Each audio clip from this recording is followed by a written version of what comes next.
Hello and good evening. My name is Mr. Marr. I'm going to take you through the information for computer science as one of the option subjects that we offer here at Sir Christopher Hatton Academy.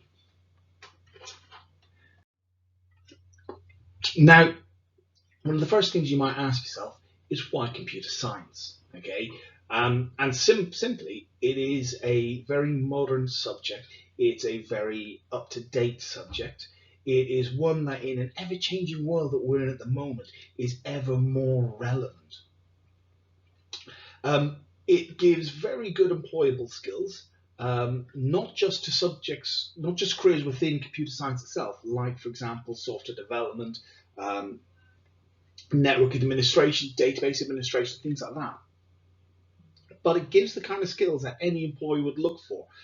Problem solving, that is the core of what we do in computer science, and the ability, the resilience to, when you come across a problem, to break it down and to solve it in a logical way. And that is one of the key things of computer science and why it is such an important subject. In terms of what we do here at Christopher Hatton Academy,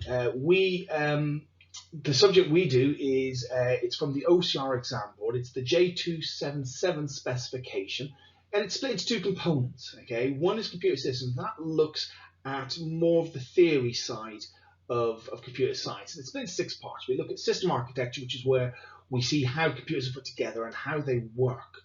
Memory and storage, which leads on from that, and again, that looks at how the memory within a computer will work, its importance, and how what storage is needed and what the different types of storage you can have on your computer are. Then we start looking at how computers network, which is an important part of computers in the modern age. We look at how the networks themselves work, how all the equipment are plugged together, what equipment you need for a network, and then how the computers will organize themselves what's on the network. And one of the disadvantages that networking brings us is it brings a certain amount of threats. And so we look at security within a network. Then we look at system software, and that's we look at operating systems, and we look at utility software that you might have on your computer. And then finally, we will address the ethical, legal, and cultural impact of digital technology, and also look at how it impacts our environment. We are in a very consumerist age. The computer devices that you have, we don't tend to keep them for their actual lifespan. More than likely, we will throw computer equipment away to replace it with bigger, faster, better equipment. What happens to the old stuff? And that's one of the important questions we have to ask about the impact on the environment of computer science. The next unit, computational thinking, algorithms and programming, that's more of the programming side of it. Now, programming is a really, really important part of computer science. I always say to people, about 50% of what you do will be based around your ability to program. And it's also the key thing that a student needs to learn and needs to be able to pick up in order to succeed in this program, in this subject. So we look at algorithms, and that is how we take a problem, we break it down into constituent parts, and we see step by step how that will be solved.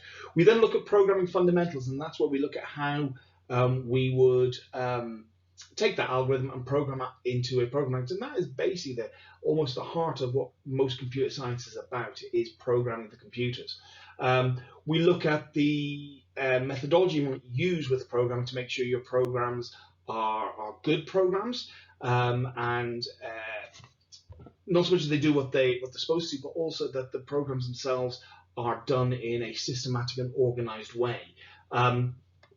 Then we look at Boolean logic, which is a form of maths which underpins everything within computer science.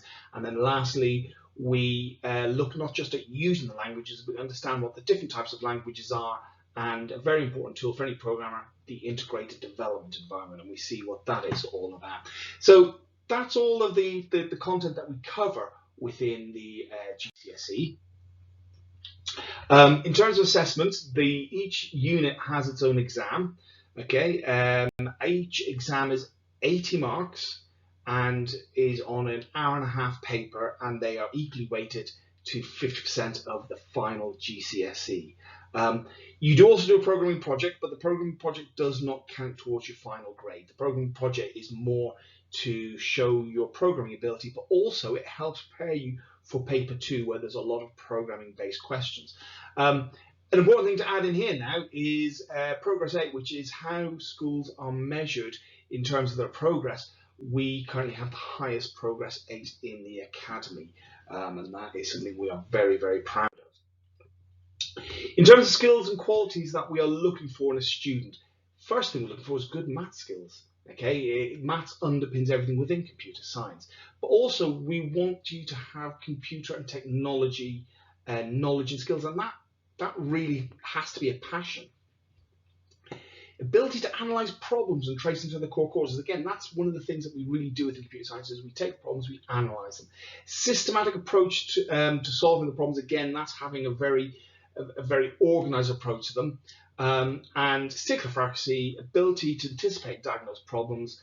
But you know what? I think probably the biggest trait, and it's not actually listed, the biggest trait you want to have is perseverance, because a lot of computer science is not just writing a program. So once you have written a program, is the ability to then debug that program. Is for it to not work and for you to be able to go in and keep working on it until it does. So in terms of success stories that we've got lots of past students who go on and do degrees or work in computer science. For our current year 13s, 5 of them are looking to apply to do computer science based degrees at university. I have here testimonials from 2 of our previous students. One, Shreya, he has completed his degree. He now actually works for a development company within Wellingborough, and he is a web developer writing back-end stuff in PHP the last time I spoke to him. Another one is Jack Walton. He is currently at University of Birmingham, a very prestigious Russell Group university, one of the top ones for computer science. I keep in contact with him, and he regularly says that he still comes across stuff that his education here at Hatton helped him prepare for. In terms of the teachers that we use, there's 3 teachers at the school who are computer science specialists. There's myself, the head of the department, and before I was a teacher, I've been teaching for 10 years. Before that, I spent 15 years working in industry in different sectors, including, which a lot of students love hearing about, I did a couple of years in the games industry, but I also, less interesting, but better financially, I worked in the banking sector.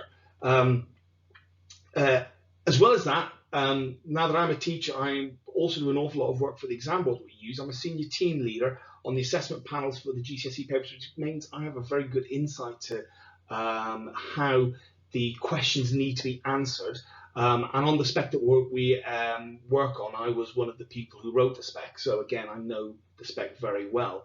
But my experience also goes on. I write AS exam papers, and I also write resources for some of the national publishing companies for the GCSE.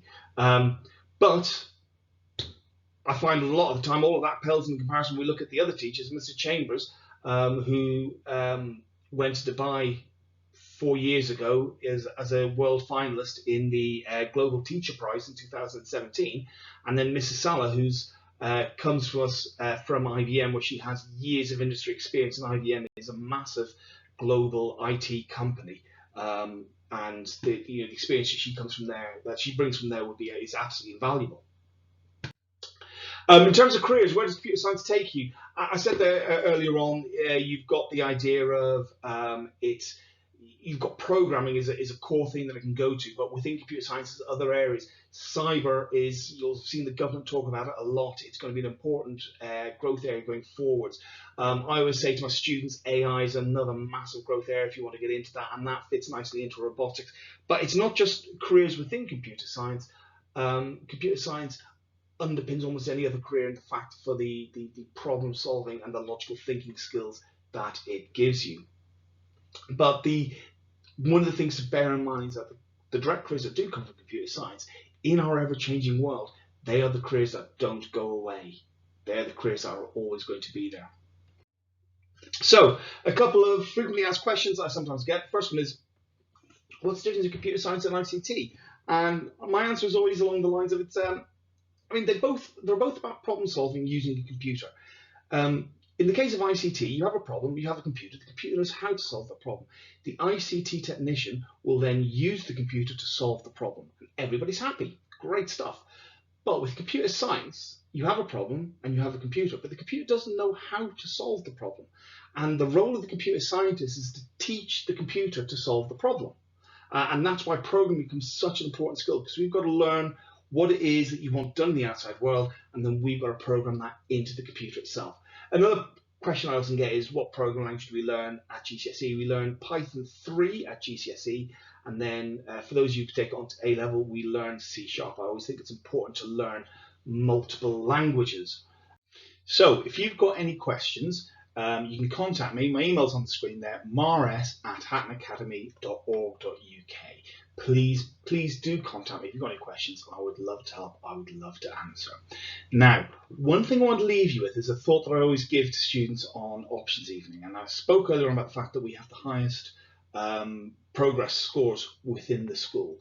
We do produce some really breathtaking results. However, it is not an easy subject. A lot of people say it's the hardest subject the school does. And the way I always describe it is it's a hard subject looking for strong students who are up to the challenge. Okay. Now, people who do pick computer science tend to go one of two ways. Mostly for us, luckily it's the second way. But the first way is they don't engage with the programming, and very early on they find it becomes far too hard for them to handle, and a lot of students drop out of the course and change it very early. Those who do engage with the programming, it becomes second nature to them. The subject becomes a second nature subject. It becomes like maths, where you either know or you don't, and then when it comes to the exam, they actually find the exam really easy. A lot of them say it's the one they have to prepare for the least, because they know these core skills, and that's why we get such high results. It is a hard subject, but it's a hard subject that wants strong students who are up for the challenge. That's very much it for today. Thank you very much for taking the time to listen to me, and I'm hoping I'm going to get to see some of you next year in class.